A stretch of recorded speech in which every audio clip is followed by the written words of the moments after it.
sur Sensoride. Je suis le Hawkman et je vous invite à en apprendre davantage avec Patrick Barbier, maire de Muttersols, Denis Gerbert, directeur de la Maison de la Nature du Ride et de l'Alsace centrale, Serge Dumont, enseignant-chercheur, réalisateur et plongeur, Eric Brunissen, chargé de mission LPO Alsace. Quel est l'avenir pour la préservation du ride ? Une des expressions que j'aime beaucoup, c'est « il est trop tard pour être pessimiste ».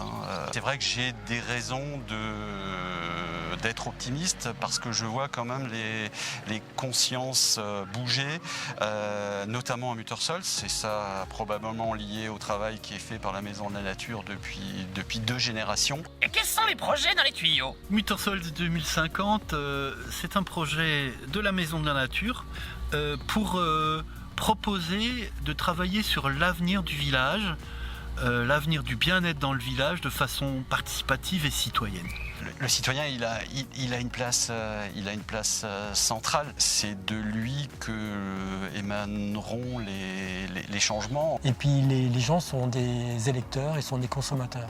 Et si les gens consomment différemment, ça va toucher les politiques. J'espère que dans 10 ou 20 ans, avec la transition qui s'opère auprès des jeunes générations, que les gens retournent plus vers la nature, vers des modes de fonctionnement plus simples, parce que finalement, pour être heureux, si on fait le tri, on n'a pas besoin d'énormément de choses. Et vous, mes amis, lorsque vous regardez vers le futur, comment imaginez-vous le ride ? On essaye d'être un laboratoire de la transition écologique. J'aime bien le mot laboratoire parce que c'est un mot qui veut tout simplement dire qu'on essaye. On n'a pas plus de prétention que ça. On essaye des choses. Dans le futur, à 10 ou 20 ans, on peut avoir une vision pessimiste et une vision optimiste. Je serais plutôt sur la vision optimiste, c'est-à-dire le retour abondant du courlis. Il y a un grand projet auquel je rêve, c'est un RID parc naturel régional. Des parcs naturels régionaux, il y en a un peu partout en France. On les met en général dans des régions qui sont super bien conservées pour mieux valoriser le patrimoine. C'est bien. Ici, il y aurait un enjeu, là, dans le RID, c'est un enjeu de reconquête d'un paysage plus équilibré. Je pense que le parc naturel régional pourrait être un bon outil. Alors dans 10 ou 20 ans, je vois le ride qui est nouveau restauré entièrement. Je vois des paysages nouveaux comme ils étaient il y a 30, 40, 50 ans.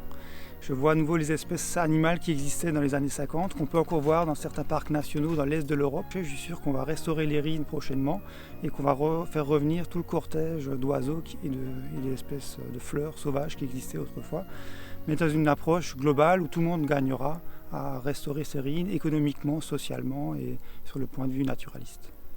Et vous, là, derrière vos écouteurs, comment vous voyez le ride dans 10 ou 20 ans ?